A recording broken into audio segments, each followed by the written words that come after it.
আসসালামু আলাইকুম প্রিয় আপু এবং ভাইয়েরা। নান রুটি আমরা সবাই পছন্দ করি। সচরাচর বাসায় বানিয়ে খেয়েছি এমনটি মনে পড়ে না, শুধুমাত্র ঝামেলার কারণে। আজকে আপনাদের সাথে আমি একটি সহজে কিভাবে নান রুটি বানানো যায় সেই রেসিপিটি শেয়ার করব এবং সাথে থাকছে কিছু মজাদার টিপস। আশা করি আপনারা ধৈর্য ধরে ভিডিওটি শেষ পর্যন্ত দেখবেন। কি কি উপকরণ লেগেছে সেই বিষয়ে আর নতুন কোনো জ্ঞান দিব না আপনাদেরকে, এটা আশা করি সবাই কম বেশি জানেন। আর যদি আমার ভিডিওতে অলরেডি আমি মেনশন করে দিয়েছি, আপনারা স্ক্রিনে দেখতে পাচ্ছেন কি কি উপকরণ লেগেছে। নান রুটি তৈরির প্রধান উপকরণ হচ্ছে ইস্ট। কারণ আটা রাইজ না হলে বা না ফুললে নান রুটি তৈরি করা সম্ভব না। নান রুটিতে ইস্ট ব্যবহৃত হয়, এটা আমরা সবাই জানি, যা হচ্ছে এক প্রকার চিনির ছত্রাক।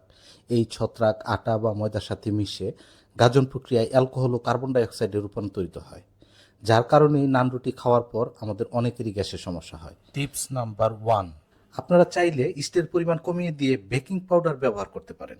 তাতে গ্যাসের সমস্যা অনেকটাই কমে যাবে। কি আমার কথা বিশ্বাস হচ্ছে না? তাহলে আজকে বাসায় ট্রাই করে দেখতে পারেন। যাই হোক, স্ক্রিন দেখানো সব উপকরণ একসাথে একটি পাত্রে নিয়ে তাতে হালকা কুসুম গরম পানি দিয়ে একটি ডো বানিয়ে নিন এবং আধা ঘন্টা রেস্টে রেখে দিন। ডোটা ফুলে উঠলে এবার আপনার পছন্দ মতো রুটি বানিয়ে নিন।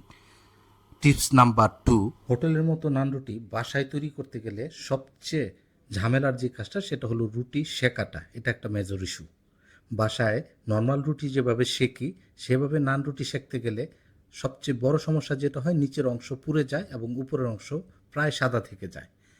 তাই আমাদের যে কাজটা করতে হবে, পানির সাথে লবণ মিশিয়ে একটা লবণের মিক্সচার তৈরি করে নিতে হবে এবং রুটির এক পাশে সেই মিক্সচারটি ভালো করে দিয়ে ভিজিয়ে দিতে হবে। যে পাশটিতে আমরা পানি দিয়ে ভিজিয়ে দিয়েছি সেই পাশটি তাওয়ার উপর বসিয়ে দিব, যেন রুটিটি তাওয়া থেকে খুলে না আসে। তাওয়াতে যদি হাতল থাকে তাহলে সহজেই উল্টো করে চুলার উপর রুটিটি সেঁকে নিতে পারেন। অথবা আপনাদের কাছে যদি এক্সট্রা তাওয়া থাকে, আরেকটা তাওয়া হিট দিয়ে এই তাওয়ার উপর বসিয়ে দিলেও আপনারা সেই হোটেলের মতো একই রকম টেক্সচার পাবেন। যেহেতু আমার তাওয়াতে হাতল ছিল তাই আমি উল্টো করে রুটিটি ভালো মতো সেঁকে নিলাম এবং আপনারা দেখতে পাচ্ছেন উপরের টেক্সচারটা একদম ঠিক হোটেলে যেভাবে হয় সেই রকম টেক্সচারে এসেছে এবং তাওয়াটা রুটি থেকে খুলতে মোটামুটি ভালোই যুদ্ধ করে উঠাতে হয়েছে। এটা কোনোভাবেই খুলে আসছিল না। এটা সম্ভব হয়েছে একমাত্র লবণ পানির জন্য।